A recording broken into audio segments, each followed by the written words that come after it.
Hey everybody, thanks for watching. This video is all about what a lot of people say is the most important part of the game, putting.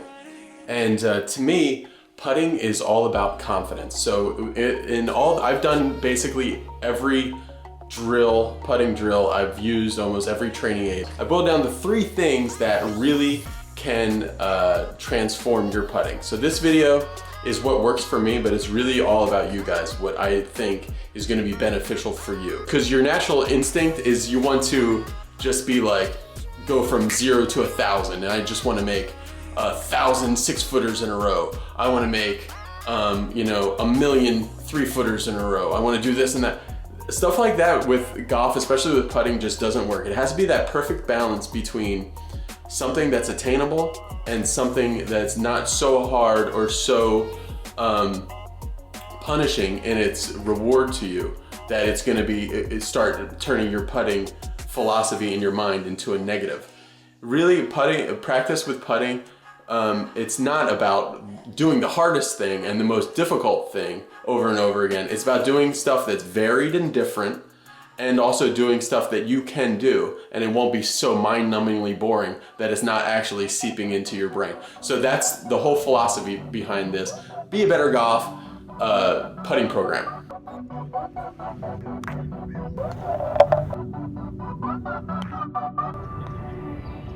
Come on, come, yes!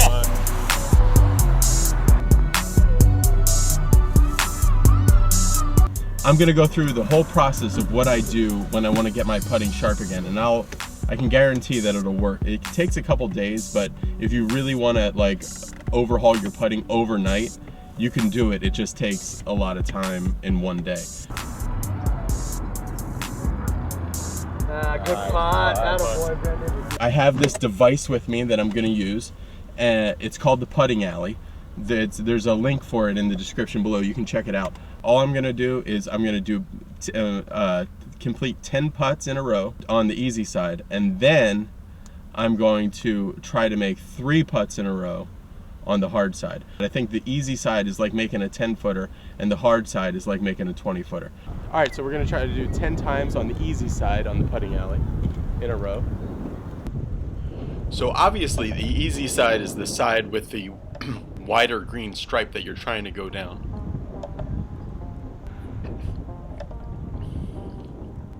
And the thing that I noticed about this putting alley is it has to be on an absolutely flat surface. So here on the grass is not the perfect spot to do it. The perfect spot to do it is actually like your kitchen floor or something. Alright, so that was 9 in a row, and then so after you've made 9 in a row, for the 10th one, you always have to stand up and then do a full putting routine just like you're on the course.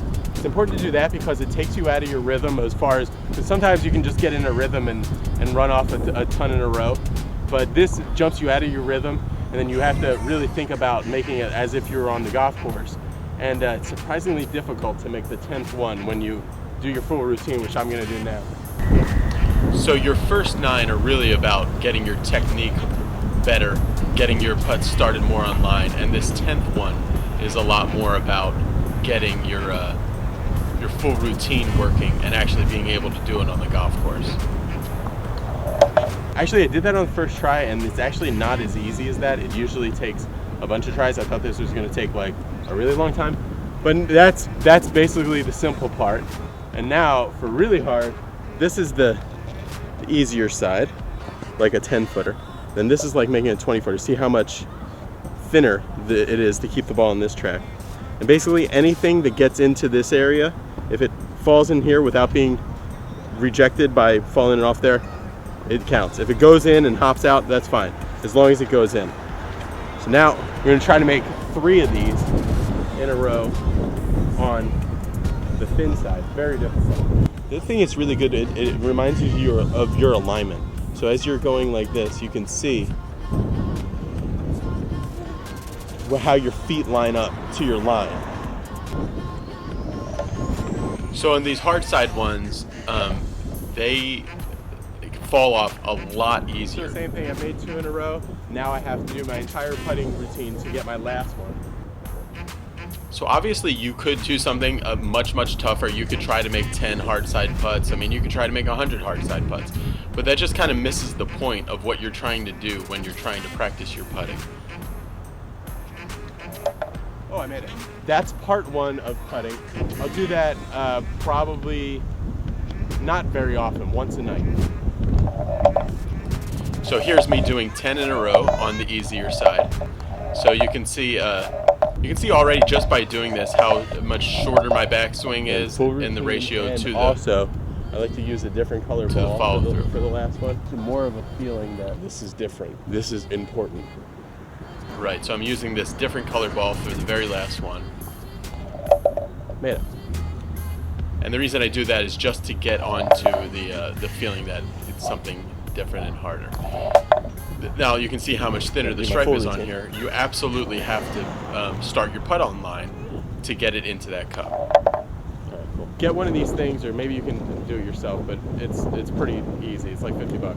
10 on this side in a row, 3 on this side in a row. If you really want to step it up, do 10 and then in a row, and then do 3 in a row consecutively.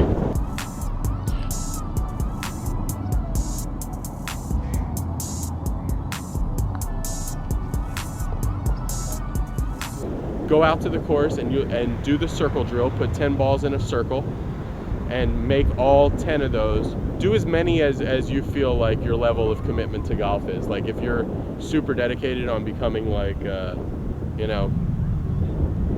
one of the best amateurs in the country, then you're going to want to do 100 in a row. But if you're just like a normal golfer trying to get sharp and you have a life as well, I would say just try to get 30 in a row.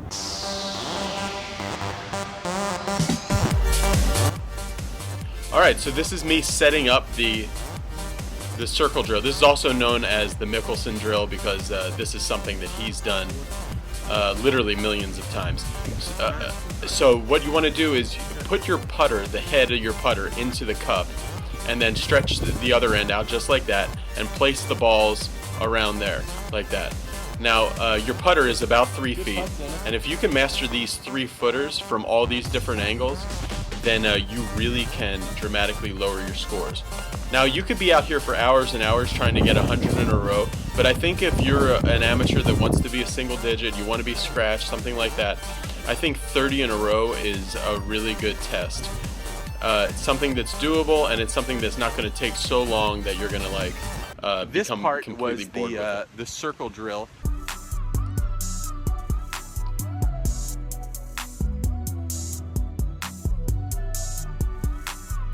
The last part about when I'm trying to restructure my putting swing that I use is this thing that I created. I didn't really invent it, but it's kind of like a few different putting tools combined into one. But you can make this. It's super simple to make.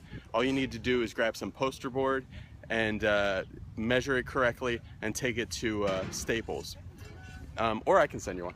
This is it. I call it a diamond board. So what it is the ball goes in the middle, and a hole goes there in the back to keep your backswing short.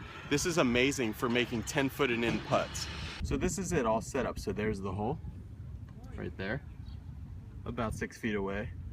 And so this is all there is to it. See, you can set it up however you like, but this is for a little easier setting, and this is for a little tougher setting with just enough space for the ball to go through. I don't like to do any drills that are too difficult, just because putting especially is all about confidence. And then so we have a gate here for the putter to go through. You can make it tougher by just angling the tees in a little more. And then the most crucial thing about this that makes it different than the Pels training aid, not only because the Pels training aid is like $70 for a piece of plastic, and this is like $8 to make or less, is this right here. See, John Daly does this is like the only putting routine he does. You put a tee there, not because really it's going to stop you, but it really makes you conscious of how far your backswing length should be.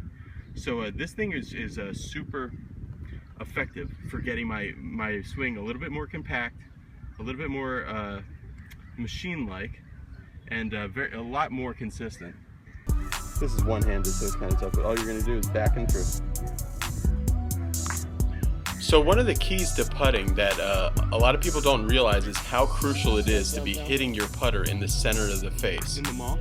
To be absolutely just striping the dead center of it, because a lot of your your pulls and pushes, you could be thinking is coming from your stroke being bad or your face being off. They could just be that you're missing the center of the face. If you guys want one of these things, it's real simple to figure out how to make, but if you just don't want to go through all of it, I can send you one. Just there'll be a link in the bottom. Yeah, that's a piece of poster board that I cut to a very specific size. It took like 12 different versions to try, and then I laminated it at Target. The reason I like this so much is that it keeps my backswing nice and compact in the back. It keeps me hitting the ball in the center of the face and starting the ball on line all in the same drill. And the whole point with all three of these different drills is not to burn out one of them too long. It's to do all three of them. There's three things that I do: the putting alley, the Mickelson drill, and then also my own, I call it the diamond board. And we put that together and start to be get back putting again. So that's it. That's the entire program. I hope you guys enjoyed it. Let me know what you think in the comments below. And be sure to like and subscribe to this channel. See you next time.